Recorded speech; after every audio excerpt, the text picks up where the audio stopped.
क्या वक्फ संशोधन बिल बेअसर हो गया है? जिस तरह के बदलाव इस बिल में किए गए हैं, क्या उसकी वजह से बिल की जो उपयोगिता बताई जा रही थी वो खत्म हो जाएगी? ये बात इसलिए कही जा रही है, इस पर चर्चा इसलिए हो रही है क्योंकि जेडीयू ने जो सुझाव रखे थे जेपीसी के दौरान इस बिल को लेकर उन सुझावों को मान लिया गया है। वो सुझाव क्या-क्या हैं और उससे क्या असर पड़ जाएगा, ये मैं आपको बताती हूँ। पहला सुझाव था कि कानून को पिछली तारीख से लागू नहीं किया जाए, जो कि जेपीसी के दौरान जेडीयू की ओर से ये बात रखी गई और इसे सरकार ने मान लिया है। अब इसका असर क्या होगा वो आपको बता दें। अभी तक ये बात कही जा रही थी कि वक्फ संशोधन बिल पुरानी तारीख से लागू किया जाएगा और ऐसे में वक्फ की ओर से जहां-जहां भी जमीन कब्जाई गई है गलत तरीके से, उन जगहों पर ज़मीन वापस लेने की कवायद शुरू हो जाएगी और वक्फ पर जिन्होंने गलत तरीके से कब्जा कर रखा है उनका कब्जा तुरंत खत्म हो जाएगा, वक्फ की ज़मीन कम हो जाएगी। लेकिन अब जब ये पुरानी तारीख से लागू नहीं होगी तो इसका असर कम हो जाएगा। इसलिए लोग कह रहे हैं कि वक्फ संशोधन बिल वो बिल है, समझिए वो शेर है जिसके नाखून तोड़ दिए गए हों। हालांकि सरकार का कहना है कि ऐसा नहीं है।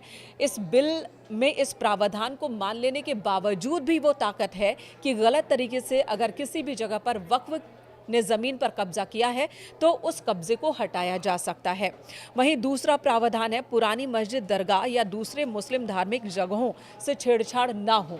ये भी सुझाव रखा गया था जेडीयू की ओर से, जिसे मान लिया गया है।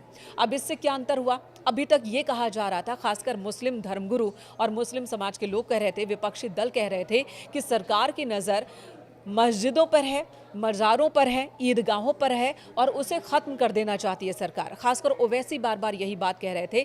लेकिन अब जब ये सुझाव मान लिया गया है तो इसका मतलब है कि इस संशोधन बिल से उन मस्जिदों पर कोई असर नहीं होगा जो पहले से ही वक्फ के कब्जे में है और जो पहले से बनी हुई है। पुरानी मस्जिद, दरगाह या दूसरे जो मुस्लिम धार्मिक स्थल हैं उनके ऊपर संशोधन बिल की ओर से कोई खतरा नहीं होगा। वहीं तीसरा सुझाव जमीन राज्यों का विषय है, जमीन पर राज्यों की भी राय ली जाए।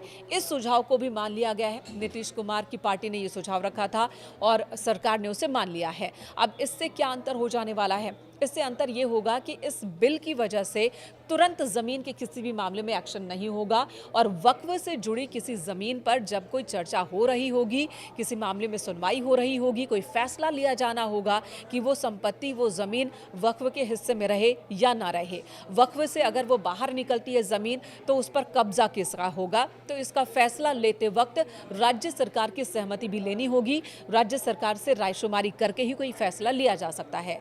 जेडीयू की ओर से 3 सुझाव रखे गए, तीनों को मान लिया है सरकार ने और यही वजह है कि लोग कह रहे हैं कि अब इस संशोधन विधेयक की जरूरत ही क्या है, इससे कोई फर्क नहीं पड़ने वाला है, इससे जो तस्वीर है वो नहीं बदलने वाली है। लेकिन सरकार का कहना है कि इसमें अभी वो प्रावधान मौजूद हैं, जैसे कि अभी तक क्या हो रहा था 1995 के विधेयक के अनुसार कि वक्फ ने अगर किसी जमीन पर अपना कब्जा दिखा दिया है तो जिसकी जमीन है, जो कह रहा है कि नहीं ये वक्फ की जमीन नहीं है, मेरी जमीन है, उसे ये साबित करना होता था कि ये जमीन मेरी है और इसके लिए उसे ट्रिब्यूनल के पास जाना होता था, उस ट्रिब्यूनल के पास जो कि वक्फ का ही ट्रिब्यूनल है, और वहां से फैसले के बाद उसे हाईकोर्ट या सुप्रीम कोर्ट में वो चुनौती दे सकते थे। कोई भी प्रशासनिक अधिकारी बीच में नहीं था। लेकिन अब संशोधन विधेयक लाया गया, इसमें प्रशासनिक हस्तक्षेप का प्रावधान है, यानी कि वक्फ अगर किसी जमीन पर अपना दावा करता है और ज़मीन का मालिक कहे कि नहीं ये वक्फ की ज़मीन नहीं मेरी ज़मीन है, तो इस मामले को ट्रिब्यूनल के साथ साथ वहाँ मौजूद प्रशासन भी अपना हस्तक्षेप रखेगा। ट्रिब्यूनल के अधिकार में यहाँ थोड़ी कमी होगी और उनकी मनमानी नहीं चलेगी।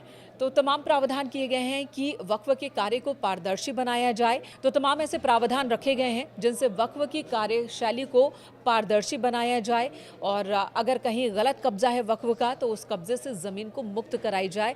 ऐसी स्थिति अब भी इस विधेयक में मौजूद है।